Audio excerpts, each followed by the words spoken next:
Et nous enchaînons à présent avec Enjeu Patrimoine, avec une question qui va nous animer tout au long de cette discussion. Peut-on ne pas proposer de Bitcoin lorsque l'on est un professionnel de la gestion de patrimoine en 2025 ? Pour en parler, nous avons le plaisir de recevoir deux experts du sujet sur le plateau de Smart Patrimoine. Pierre-Yves Dittelot nous accompagne tout d'abord. Bonjour Pierre-Yves Dittelot. Bonjour. Vous êtes président de Vancelian, une plateforme d'échange de crypto-monnaies qui travaille notamment beaucoup avec les conseillers en gestion de patrimoine. Et à vos côtés, on a le plaisir d'accueillir également Yann Leher. Bonjour Yann Leher. Bonjour, merci de m'accueillir. Fondateur de 23IS, vous avez passé 20 ans sur les marchés financiers et en banque d'investissement. Aujourd'hui, vous êtes à la tête d'un cabinet de conseil en gestion de patrimoine et vous regardez tous les actifs financiers, dont le Bitcoin. Le Bitcoin, en introduction, Yann Leher, 125 689 $ touchés ce week-end, plus 30% depuis le début de l'année. Alors ça, c'est pour les résultats récents, les performances récentes. On a un secteur de la gestion de patrimoine qui est plutôt mitigé sur le sujet Bitcoin, qui regardait ça de loin il y a quelques années, qui commence à s'y intéresser, mais parfois avec inquiétude. Quand on est professionnel de la gestion de patrimoine en 2025, est-ce qu'on peut se passer du Bitcoin, Yann Leher ?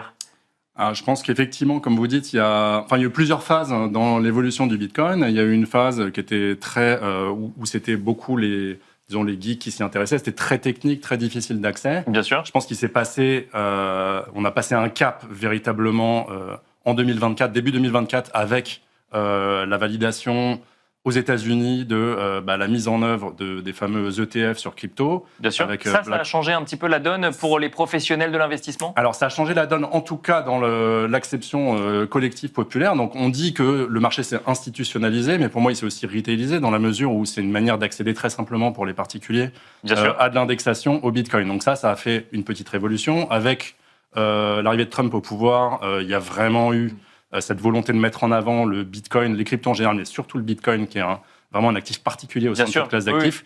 Oui. Et là, c'est vraiment, toutes les vannes sont ouvertes. Donc, pour moi, c'est complètement inévitable d'avoir au moins la curiosité de regarder le Bitcoin et pour nous, conseiller d'être érudits sur le sujet. Pierre-Yves Dittelot, même constat, même quand il est à 125 689 $. Même constat, aujourd'hui, c'est très difficile de passer à côté.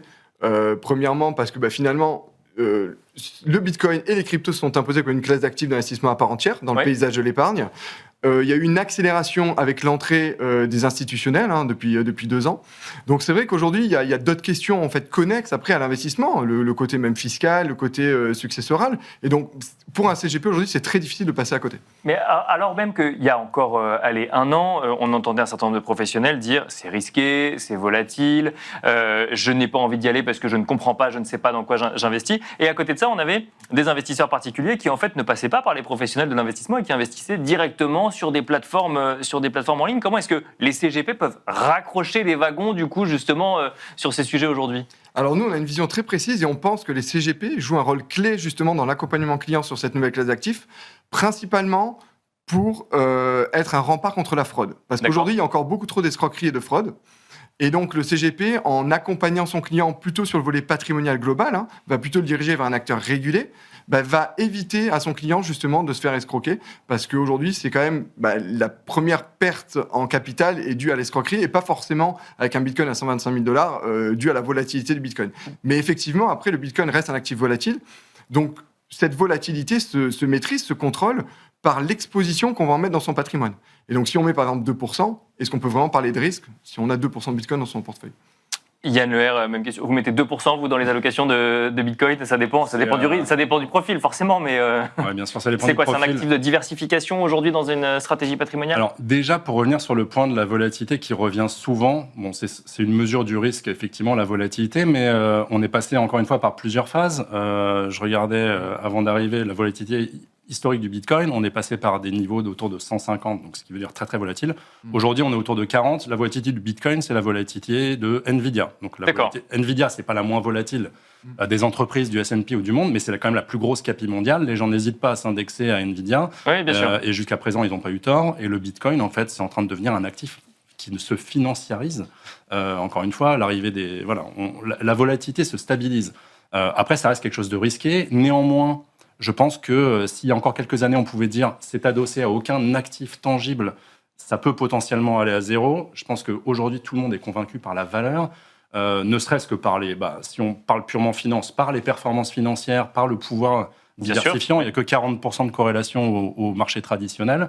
Donc on a la valeur, mais on a aussi cette réserve de valeur. On voit aujourd'hui, enfin tout le monde en parle, aujourd'hui encore plus qu'hier, cette dette des pays occidentaux qui ne fait que enfler. Et cette inflation qui défraie la chronique aussi, oui, bien sûr. Donc c'est corrélé, donc ça génère de l'inflation, pas par la hausse des prix, mais par la baisse de la valeur de la monnaie. Bitcoin, vraiment, le paradigme Bitcoin, la proposition de valeur, c'est aussi de mettre un terme potentiellement, donc là c'est une dimension plus philosophique, mais au régime qu'on connaît, au monopole des monnaies, au monopole d'État des monnaies. Donc mais si on revient au CGP aujourd'hui, en 2025, est-ce qu'un client s'attend à ce que le CGP ait au moins un avis et une solution pour investir sur Bitcoin, ou de toute façon le client sait qu'il passera en direct si jamais il va investir en Bitcoin, ou alors est-ce que c'est pas du tout une attente du secteur? Alors je dirais qu'il y a, enfin les gens qui détiennent le patrimoine aujourd'hui, on en parle beaucoup, c'est plutôt des gens qui ont 45, 50 plus, il y a des exceptions évidemment, donc, mais le patrimoine est entre les mains de gens qui sont pas très familiers du Bitcoin et qui n'ont pas grandi avec.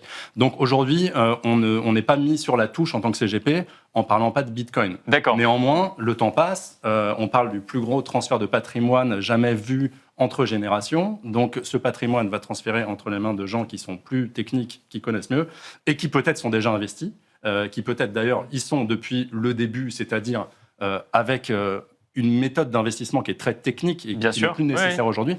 Donc de toute façon, si aujourd'hui c'est pas nécessaire d'en proposer, demain ça le sera, et donc pour être sûr d'exister dans ce métier d'ici quelques années, il faudra de toute façon être tout à fait compétent dans ce domaine et savoir expliquer les propositions de valeur des différentes cryptos. Pierre-Yves Dittelot, pour tous les professionnels de l'investissement et les conseillers en gestion de patrimoine qui nous écoutent, qu'est-ce qu'on dit à ses clients quand on doit parler de cette possibilité d'investissement en Bitcoin? Alors je pense qu'il est important aussi de rappeler qu'au niveau de la réglementation, le conseil sur cryptoactifs est sous le statut du PSAN ou du PSCA, le nouveau statut européen.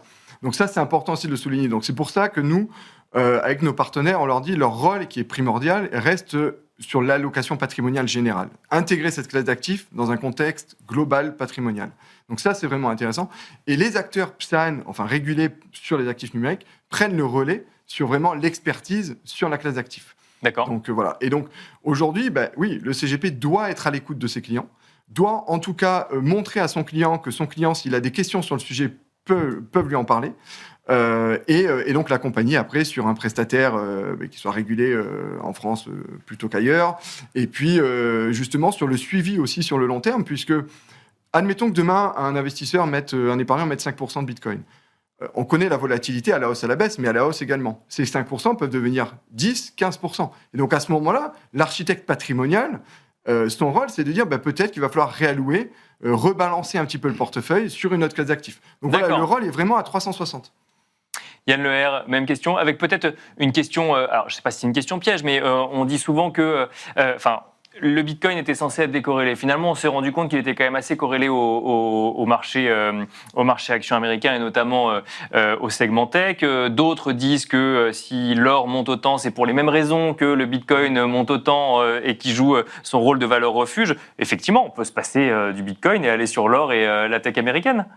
Alors, j'ai regardé juste avant de venir la corrélation justement historique, pareil, entre le Bitcoin et le S&P. On est autour de 40%. Donc, dans le monde des statistiques, c'est pas insignifiant, mais c'est quand même assez peu. D'accord. Donc, on peut considérer que par rapport au marché action, en tout cas, j'ai pas regardé par rapport à l'or, par rapport au marché action, c'est quelque chose qui est décorrélant et qui, de fait, vu sa performance et sa décorrélation, a toute sa place dans un portefeuille.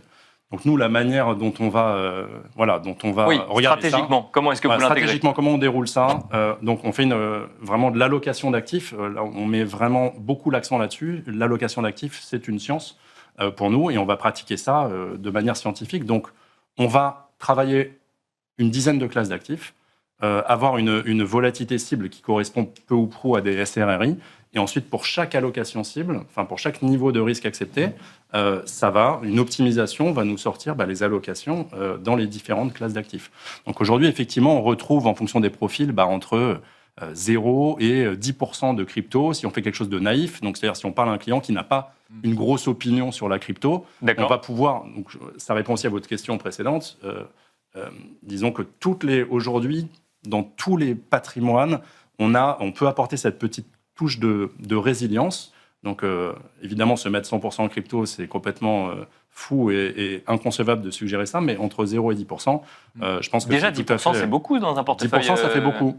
Mais il y a ce qu'on dit en général, c'est qu'il faut en mettre assez pour que ça se voit si on a raison, et pas trop pour pas que qu'on perde quelque chose qui nous mette en difficulté. Mais Yann Leher, même question qu'à Pierre-Yves Dittelot tout à l'heure, les convaincus Bitcoin, ils ont déjà investi seuls via des plateformes sans poser la question à leur conseil en gestion de patrimoine, et peut-être qu'ils n'en avaient pas. Pourquoi quel argument pour passer aujourd'hui par un professionnel de la gestion de patrimoine pour aller investir en Bitcoin, justement? Ces gens alors déjà, je crois que les statistiques disent quoi? Qu'on est entre 10 et 15% à détenir des Bitcoins, donc ça fait quand même pas Bien beaucoup. Sûr, en France, ceux qui le font, ils le font de manière... Effectivement, ils ont un profil plus jeune que le client type du CGP, donc il reste énormément de gens qui ne sont pas investis en Bitcoin, et par manque de temps, par manque d'expertise, et qui peuvent être conseillés par un conseiller en investissement financier ou un conseiller en gestion de patrimoine pour mettre un premier pied dedans, s'y intéresser et se rendre compte de la proposition de valeur irréfutable de la crypto et surtout du Bitcoin. Après, ce qui est intéressant, juste pour compléter, c'est que souvent, ces investisseurs qui ont déjà investi depuis longue date sur le Bitcoin n'ont pas une approche patrimoniale de cet investissement-là. Bien sûr, c'est même une approche parfois spéculative. Très spéculative, ou plus de forte conviction. Et donc, le CGP a tout son rôle d'intervenir justement pour, à un moment donné, constituer le patrimoine, le diversifier, parce qu'on ne peut pas rester, je pense, toute sa vie que sur du Bitcoin, avec 100% de son exposition. Donc voilà le rôle, je pense, du CGP. Et on l'aborde, mais c'est ce que vous nous disiez en introduction, Yann Leher, comme un actif financier, comme un autre, comme tous les actifs financiers. C'est ça, on le traite de la même manière. On l'analyse, c'est intéressant pour ceux qui nous écoutent.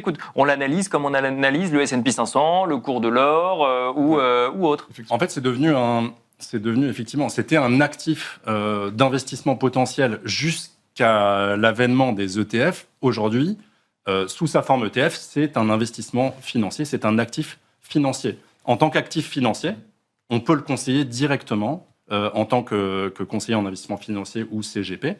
Pas au sein de toutes les enveloppes françaises que les gens aiment. Au sein de l'assurance vie française, je crois que la CPR a encore donné son avis récemment que c'est compliqué. Bien sûr, oui. En assurance vie luxembourgeoise, on peut. Et donc, à partir du moment où c'est un actif financier, on peut le conseiller et le mettre dans une allocation. Si on veut le faire en direct, et là, je rejoins tout à fait ce que vous dites, les gens qui le faisaient en direct jusque-là, c'était pour l'aspect vraiment très spéculatif. Aujourd'hui, on a une autre forme de clientèle, plus patrimoniale, et qui cherche à bénéficier à la fois du rendement et de la protection contre l'inflation de l'actif. Bon, on devrait voir plus de CGP proposer ce type d'actifs dans les prochaines années, c'est ce qu'il faut comprendre? Effectivement. En tout cas, nous, c'est ce qu'on voit, c'est la tendance. Il y a de plus en plus de demandes de la part des clients, et donc forcément, les CGP sont obligés de ne plus ignorer, en tout cas, le sujet. Merci Pierre-Yves Dittelot, président de Vancelian. Merci également Yann Leher, fondateur de 23IS. Merci à vous, et on se retrouve tout de suite dans l'œil de l'expert.